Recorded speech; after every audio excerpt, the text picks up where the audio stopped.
장인은 도구가 필요 없다라고 말하는 것이 아니라 자신이 쓰던 도구나 또 어떠한 일을 할 때에 그 도구가 없더라도 그 원리를 통달했기 때문에 자신이 원하고자 하는 것을 손쉽게 만들어낼 수 있다라는 말입니다. 예를 들어 밥을 지을 때도 이 요리를 잘하는 분들은 그것이 압력밥솥이든 또 전기밥솥이든 백미든 작곡이든 원하는 찰기로 밥을 만들어냅니다. 그런데 요리를 잘 못하는 분들은 어떻습니까?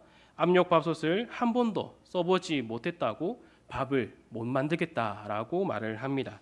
또 백미에 찹쌀이든지 또 여러 가지 작곡이 들어가면은 이것이 더해져서 자신이 원하던 대로 지어지지 않았다라고 말을 합니다. 밥을 짓는 원리를 모르니 여러 가지 환경이 문제로서 작용되고 있는 것입니다. 구원의 확신 또 이와 같은 부분이 있습니다. 몇몇 성도들이나 중고등학생과 또 청년들과 이야기를 할 때에 대부분 어떤 한 가지 고민을 가지고 있습니다. 제가 제대로 신앙생활을 하지 못해서 구원에 대한 확신이 흔들립니다. 이러한 말을 하곤 합니다. 또 수련회나 집회에 가면 부흥 강사 분들이 이러한 질문을 던집니다. 지금 죽으면 천국 갈 수 있다라고 확신하는 사람이 있습니까?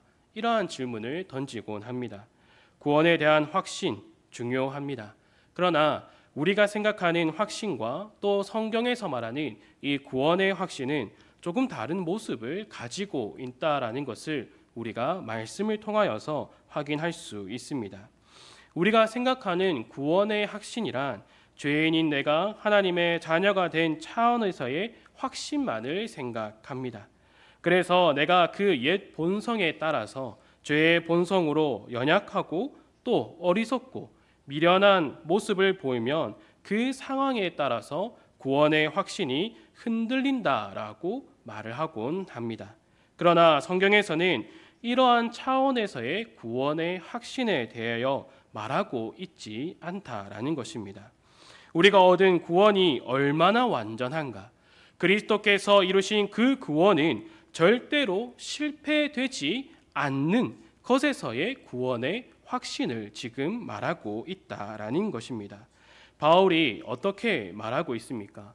로마서 5장 6절에서 8절까지를 우리가 한번 함께 읽어보도록 하겠습니다. 로마서 5장 6절에서 8절까지입니다. 시작.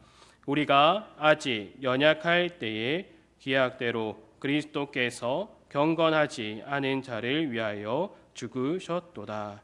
의인을 위하여 죽는 자가 쉽지 않고 선인을 위하여 용감히 죽는 자가 혹 있거니와 우리가 아직 죄인 되었을 때에 그리스도께서 우리를 위하여 죽으심으로 하나님께서 우리에 대한 자기의 사랑을 확증하셨느니라. 아멘. 우리가 연약하고 또 경건하지 않고 죄인인 상태인데 그리스도께서 우리를 위하여 죽으심으로 하나님께서 우리에 대한 사랑을 확증하셨다라는 것입니다. 우리가 어떠한 상황에 인하여서 또 상황의 변화로 인하여 구원받은 것이 아니라 여전히 연약하고 또 경건하지 않고 죄 가운데 죽어있던 죄인일 때에 우리가 구원받았다라는 것입니다. 그리고 우리가 스스로 구원한 것이 아닌 하나님께서 하나님의 뜻을 그 그리스도를 통하여서 우리를 구원하셨다라는 것을 말하고 있다라는 것입니다. 그렇기 때문에 만약에 우리에게 어떠한 상황 때문에 구원에 대한 확신이 흔들린다라고 말하는 것은 우리를 구원해 주신 그리스도의 구원이 완전하지 않다. 또 그 그리스도의 구원이 실패할 수도 있다라고 말하게 되는 것입니다. 바울은 이를 더욱 분명하게 말하기 위하여서 오늘 본문에서 한 사람 아담 그리고 한 사람 예수에 대하여서 이어서 말을 하고 있는 것입니다. 예수 그리스도께서 인류의 대표가 되기 전에는 아담이 인류의 대표였습니다. 아담이 지은 죄로 인하여서 모든 사람들이 죄 가운데서 태어나고 또 죄의 결과로 죽게 되었습니다. 율법을 지키지 못해서 죽는 것이 아니라 모든 사람이 죄인이기 때문에 죽는다라는 것을 죄가 율법 있기 전에도 세상에 있었으나라고 말하고 있습니다. 또 아담과 모세까지라고 말하고 있는 것이죠. 우리가 아담 이후의 족보를 보면은 어떻게 이야기하고 있습니까? 창세기 5장을 보면은 아담의 족보에 대해서 계속해서 쭉 이어서 나오고 있습니다. 이 족보를 보면은 반복적으로 나오는 것이 있죠. 어떠한 것들이 반복됩니까? 누가 누구를 낳았고 그 낳은 후에 또 몇 년을 살다가 또 몇 세에 죽었더라. 이것이 계속해서 반복적으로 나오고 있다라는 것입니다. 아담이 대표이기에 그가 지은 죄로 인하여서 사망이 왕노릇하고 있다라는 것을 강조하고 있는 것이죠.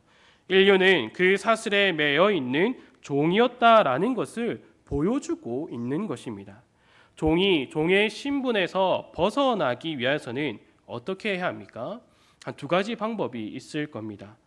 종의 주인이 죽던지 아니면 그 종이 죽던지 이 둘 중에 하나입니다. 그런데 이 두 가지 방법이 이 완전한 방법은 아닙니다. 종의 주인이 죽었지만 그 소유가 그 주인의 자녀들에게 돌아가게 되면은 여전히 종의 신분으로 살아가야 합니다. 또 다른 이가 이 소유를 물려받으면은 계속해서 종의 신분으로 살아갈 수밖에 없는 것이죠. 그리고 그 종이 종의 신분을 벗어나고 싶어하는 이유가 무엇입니까? 자유를 얻기 위함입니다. 그러나 죽으면 어떻습니까? 종의 신분에서는 벗어나지만 죽은 그에게는 자유란 없다라는 것입니다. 그렇기에 완전한 방법이 아닙니다. 그래서 이 문제를 해결하기 위하여서 하나님께서 완전하시고 또 실패가 없는 단 하나의 방법을 사용하고 있다라는 것입니다. 바로 말씀이신 하나님께서 이 땅에 오셔서 우리의 모든 죄를 짊어지시고 십자가에 못 박혀 죽으시는 그 방법으로 구원하셨다라는 겁니다.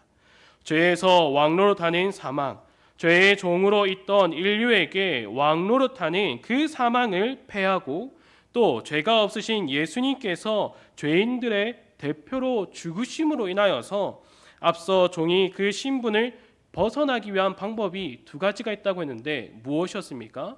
종의 주인이 죽던지 아니면 그 종 자신이 죽던지였습니다. 이 두 가지 방법을 예수 그리스도께서 단번에 이루셨다라는 것입니다.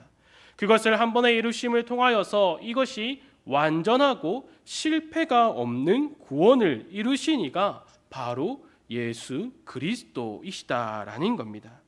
우리에게 주어진 하나님의 능력, 하나님의 의, 바로 복음이다라는 것이 바로 지금 바울이 말하고 있는 것입니다. 이제 우리의 대표는 아담이 아니라 예수 그리스도입니다. 이어지는 15절에서 17절을 우리가 한번 다 같이 읽어보도록 하겠습니다. 시작. 그러나 이 은사는 그 범죄와 같지 아니하니 곧 한 사람의 범죄를 인하여 많은 사람이 죽었은즉 더욱 하나님의 은혜와 또한 한 사람 예수 그리스도의 은혜로 말미암은 선물은 많은 사람에게 넘쳤느니라. 또 이 선물은 번제한 한 사람으로 말미암은 것과 같이 아니하니 심판은 한 사람으로 말미암아 정죄에 이르렀으나 많은 범죄로 말미암아 의롭다 하심의 이름이니라. 한 사람의 범죄로 말미암아 사망이 그 한 사람을 통하여 왕노릇 하였은즉 더욱 은혜와 의의 선물을 넘치게 받는 자들은 한 분 예수 그리스도를 통하여 생명 안에서 왕노릇 하리로다. 아멘. 아담이 인류의 대표일 때에는 많은 사람이 죽고 또 정죄를 받고 사망이 왕노릇하였지만 이제는 어떻게 변화되었다라고 말합니까? 하나님의 은혜와 한 사람 예수 그리스도의 은혜로 말미암아 선물이 넘쳐난다라고 말합니다. 여기서의 선물은 새 생명을 뜻합니다. 그리고 그리스도로 인하여서 하나님께 의롭다함을 받고 또 생명과 의로움을 받는 자들은 예수 그리스도를 통해 생명 안에서 왕노릇하는 자가 된다라고 말하고 있습니다. 이전에는 사망이 왕노릇하여서 그 아래에서 죄인으로 죄의 종으로 있었지만 이제는 예수 그리스도를 통하여서 생명 안에서 왕노릇을 하게 되었다라는 것입니다. 예수님을 통하여 구원받았다라는 것은 단지 죄 용서 받았다만을 말하고 있는 것이 아니라 그로 인하여 우리의 신분, 우리의 존재 자체가 완전히 변화되었다라는 것을 말해 주는 것입니다. 그런즉 누구든지 그리스도 안에 있으면 새로운 피조물이라, 새로운 피조물이 되었다라는 것을 말하고 있는 것입니다. 앞서 아담이 인류의 대표일 때의 족보의 특징이 무엇이다라고 했습니까? 죽었다라고 끝나는 것이었습니다. 그러나 예수 그리스도를 대표로 하는 족보는 다르게 언급하고 있습니다.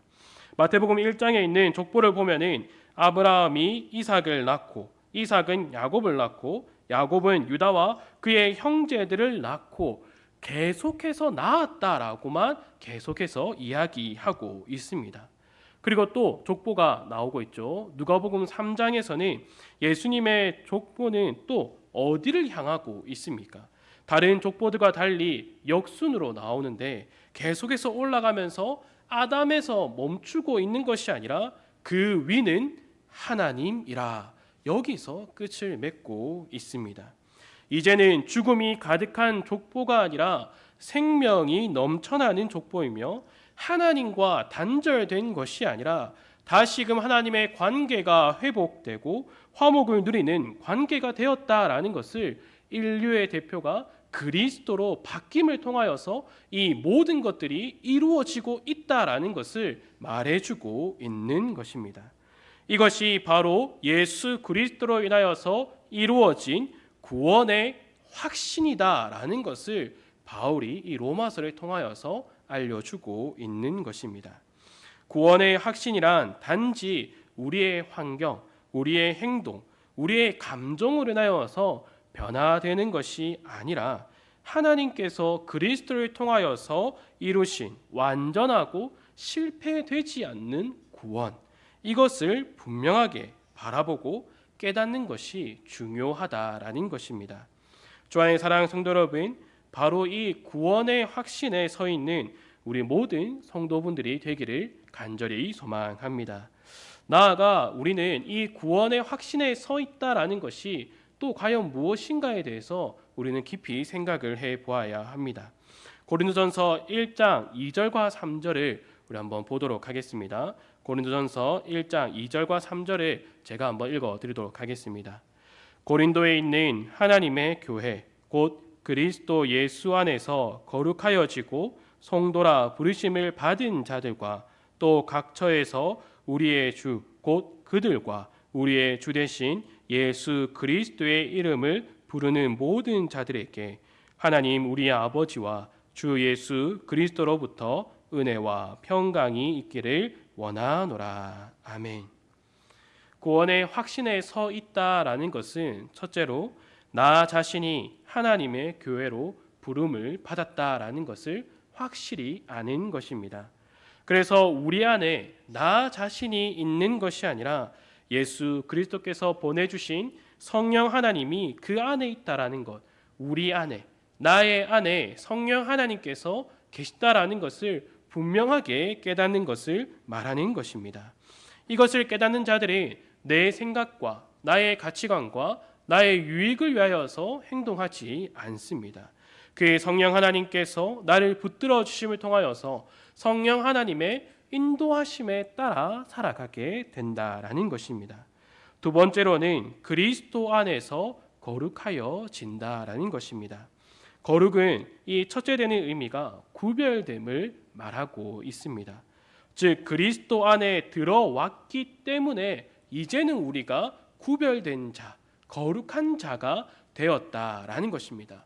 우리가 깨끗하게 세탁을 해서 깨끗해진다가 말하는 것이 아니라 이미 우리가 세상에서 분리되어 그리스도 안에 들어왔기 때문에 이제 우리는 거룩한 자가 되었다라는 것을 말해주고 있다라는 것입니다. 세상에 속해 있다라는 것은 세상의 가치관에 따라서 늘 살아가게 됩니다. 세상에서 살아가기 위하여서 세상이 요구하는 것을 늘 구하며 살아가죠. 좋은 직장, 좋은 대학, 또 좋은 가정을 이루게 하여서 한평생을 바칩니다. 그러나 여기서 구별된 그리스도인들은 더 이상 여기에서 살아가는 것이 아니다라는 것입니다. 단지 우리가 돈을 많이 벌기 위하여서 일을 해서는 안 된다라는 것이죠. 우리가 단지 돈을 많이 벌기 위해서 이 세상을 살아간다라는 것은 여전히 그 세상의 가치관을 두고 살아간다라는 것입니다. 하나님께서 우리에게 좋은 직장과 좋은 학교와 또 여러 가지 것들을 우리에게 허락하실 수 있습니다. 그러면 우리는 하나님께서 왜 나에게 이러한 복들을 허락하셨는가를 곰곰이 생각하고 하나님께 그것을 물어보아야 합니다. 그저 나 혼자 이것을 누리며 살아가는 것이 아니라 하나님께서 주신 것들을 통하여서 하나님께서 이 모든 것들을 어떻게 사용하며 또 이것을 통하여서 어떻게 하나님의 그 영광을 나타낼 수 있도록 나를 사용하시는가, 이것에 초점을 두고 우리가 살아가야 한다라는 것입니다. 또 셋째로는 주 대신 예수 그리스도의 이름을 부르는 자가 되었다라는 것입니다. 이름을 부른다라는 것이 무엇입니까? 믿지 아니하는 이를 어찌 부르리요? 예수 그리스도의 이름을 부르는 자는 바로 예수 그리스도를 주로 믿는 자임을 고백한다라는 것입니다. 단지 우리가 어려운 형편에 있으면서 예수 그리스도의 이름을 부르짖는다, 여기서만 사용되는 것이 아니라 우리가 우리의 주 되신 그 예수 그리스도의 이름을 알고 또 그를 닮아감을 통하여서 그를 우리의 삶에서 늘 간구하고 부르짖는다라는 것은 우리가 그 예수 그리스도 안에서 생명을 누리는 자들이다라는 것을 말해주고 있는 것입니다. 이러한 자들에게 넷째로 아버지이신 하나님과 예수 그리스도께서 은혜와 평강을 풍성히 베풀어 주신다라고 말하고 있는 것입니다. 이것이 바로 아담에게 속하여 있다가 예수 그리스도께로 속하여진 우리들에게 주어진 구원이다라는 것입니다. 그리고 하나님께서는 이 모든 것을 말씀을 통하여서 우리에게 가르쳐 주시고 또 우리의 삶에서 경험하여 누리게 하여 주심으로 주시는 구원의 확신이다라는 것입니다. 이 구원의 확신 속에서 하나님께서 우리를 예비하신 영원한 나라, 그 안에 들어갈 것과 또 그리스도께서 이 땅에 다시 오시겠다라고 약속하신 그 약속을 간절히 바라며 살아가는 우리 모든 성도들이 되기를 간절히 소망합니다. 또한 더 이상 어리석거나 미련하거나 연약한 상태에 머물러 있는 것이 아니라 더욱더 신령한 양식을 사모하며 성령 하나님의 불과 같은 그 능력을 인하여서 더욱 정결해지고 단련되어 자라가는 우리 모든 성도들이 되기를 간절히 소망합니다. 그래서 고린도전서 1장 8절과 9절에서 바울이 말하는 것처럼 여러분들의 고백이 되기를 간절히 소망합니다. 제가 8절과 9절을 읽어드리도록 하겠습니다. 주께서 너희를 우리 주 예수 그리스도의 날에 책망할 것이 없는 자로 끝까지 견고하게 하시리라. 너희를 불러 그의 아들 예수 그리스도 우리 주와 더불어 교제하게 하시는 하나님은 미쁘시도다. 아멘. 하나님은 미쁘시도다. 구원의 확신 속에서 미쁘신 하나님께 늘 감사를 드리는 우리 모든 성도들이 되기를 간절히 소망합니다. 날마다 하나님의 보좌 앞에서 하나님만을 경배하며 살아가는 우리 모든 구원받은 축복로교회 성도들이 되기를 간절히 소망합니다. 함께 기도하도록 하겠습니다.